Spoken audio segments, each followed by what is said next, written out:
공연 관련해서 그럼 제가 하나 질문을 드리겠습니다. 최근에 말입니다. 테일러 스위프트라고 굉장히 그 아름다운 가수가 있습니다. 실력이 굉장히 뛰어나고요. 공연마다 정말 어마어마한 사람들이 옵니다. 근데 이제 공연에서 막 다 같이 막 뛰고 뭐 할 거 아니에요. 그랬더니 시애틀 공연 중에 규모 2.3의 지진이 발생했다. 이런 허황된 뉴스가 막 인터넷에서 떠돌아다닙니다. 이거 어떻게 좀 때려잡을 방법이 없을까요? 그 뉴스를 저도 찾아보고 깜짝 놀랐거든요. 말도 안 되죠, 이거는. 아니요, 근데 계산을 해보니까 계산 또 해보셨어요? 네, 계산해봤는데 불가능한 정도는 아니었어요. 이게 어떻게 계산하면 되냐면 리히터 규모가 뭐랑 관계되냐면 지진이 발생했을 때 발생한 에너지하고 관계되거든요. 그래서 지진이 발생했을 때 지진의 에너지. 지진의 에너지? 그러니까 지진의 에너지를 알면 그걸 갖고 그 리히터 규모가 얼마인지 계산할 수 있어요. 규모가 2.3인 지진 그러면은 그 지진의 에너지가 7 곱하기 10의 7승 주울이에요. 어쨌든 그런 에너지 값을 계산할 수 있고요. 그래서 그 계산해 봤거든요. 그 시애틀 공연장에 만석이 됐고 그게 7만 2천 명이에요. 미국인의 평균 몸무게가 남성과 여성이 다른데 꽤 차이가 나요. 한 10kg 가까이 차이 나요. 남성과 여성의 평균 몸무게가. 근데 남녀가 똑같은 숫자가 그 공연장에 왔다. 가정하면 그 사람들이 동시에 어떤 일정한 높이에서 아래를 뛰어내렸다. 그럼 그 사람들이 뛰어내린 에너지 전체가 얼마인지 계산할 수 있거든요. 1.2m.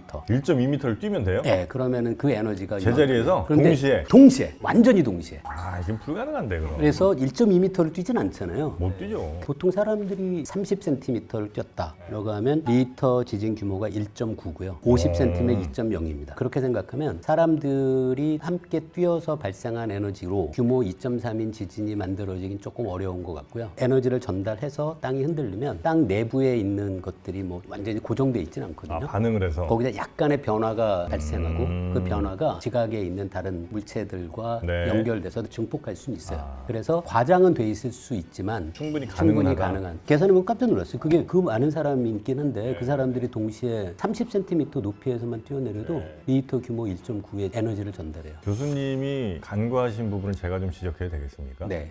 왜 교수님은 이게 콘서트라는 생각을 못 하셨을까요? 콘서트잖아요. 콘서트는 뭡니까? 음악이 계속 나온단 말이죠. 음악은 특히나 박자에 맞춰 갑니다. 아, 계속. 탕, 탕, 탕. 사람들이 탕, 탕, 탕 같이 뛰죠. 그렇다면 1회 뛰었을 때는 바로 그 에너지가 나옵니다만 공명이라는 게 있습니다. 아, 예. 공명.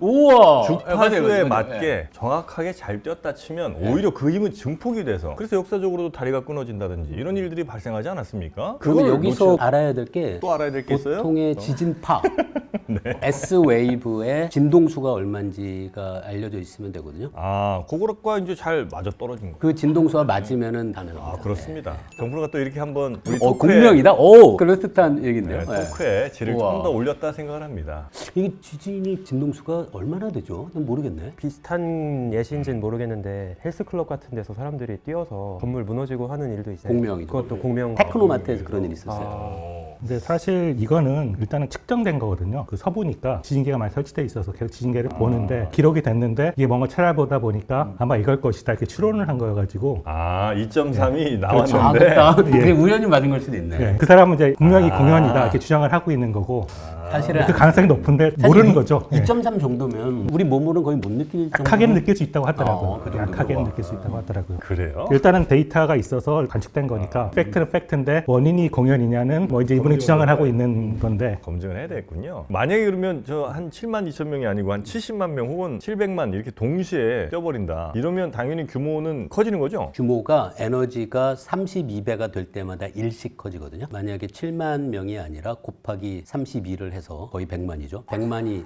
넘죠? 200만입니다. 200만. 계산 이- 좀 정확히 부탁드리겠습니다. 아, 그래서- 73, 21인데 어떻게 그게 100만이 나와요? 아, 그 물리학자들은 계산할 때 앞에 숫자 같은 건 잘 신경 안 써요. 100만이나 200만이나 그죠? 그죠? 맞습니다.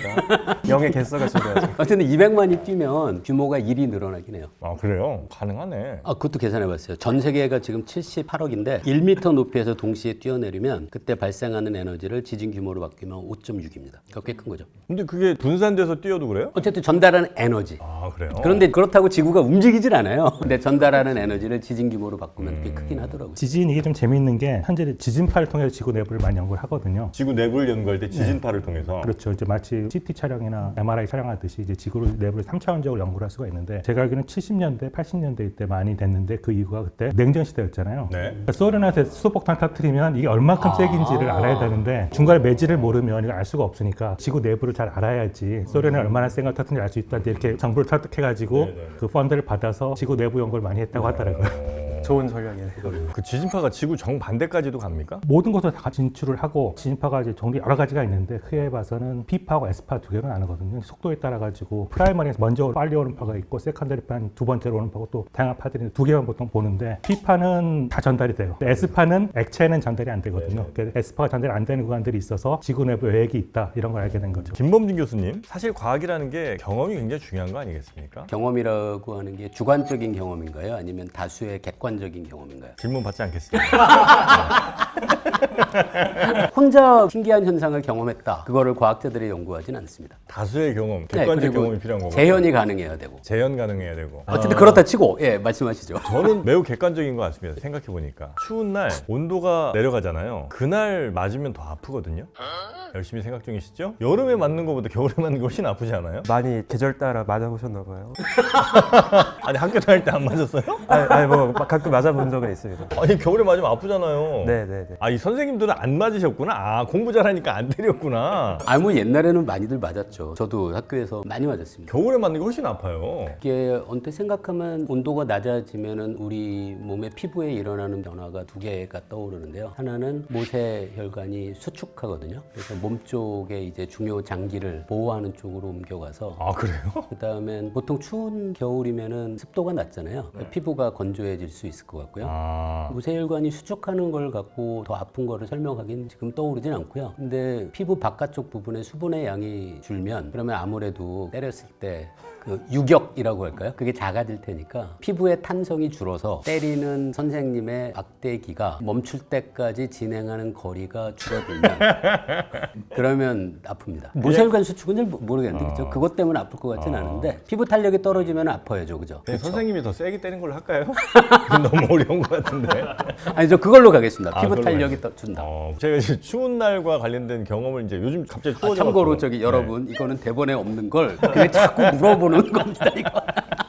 아, 근데 이제 겨울엔 소리가 좀 더 잘 들린다는 느낌이 있어요. 멀리서 나는 소리가 여름보다 겨울에 더 잘 들리는 느낌? 그거는 그건 영향이 있을 것 같은데. 그 음속의 변화가 온도에 따라 달라지고 아, 그래요? 근데 속도가 느려지는데 아, 느려져요? 그게 소리가 멀리 퍼진다기보다 위로 퍼지는지 아래로 퍼지는지가 좀 다를 것 같은데. 온도가 내려가면 소리는 덜 퍼집니까, 그러면? 아 내가 까먹었다. 오케이. 아 잠깐만. 예 맞아요. 예. 아, 그렇습니까? 예, 그래서 콘서트 같은 거 할 때 온도가 올라가면 현악기의 줄은 늘어나서 음이 내려가고. 낮아지고요. 관악기는 대기에서 진행하는 소리의 속도가 빨라지면 커지죠. 그래서 소리가 높아져요. 그래서 사람들이 꽉 차 있는 콘서트장에서 연주를 시작하면 시간이 지나면서 관악기와 현악기 사이에 음의 높이 차이가 벌어지지 않을까라는 생각을 했었거든요. 그때 네네네. 떠오른 걸 생각하면 온도가 낮아지면은 소리의 속도가 느려지긴 해요. 근데 그렇습니까? 그것 때문에 더 잘 들리는지 잘 그 모르겠는데 정도는 아니고. 아니, 소리의 속도가 느려진다고 해서 잘 들릴 것 같지는 않고 네네네. 그리고 아까 말씀하신 게 일리가 있어요. 그래서 모르겠는데요?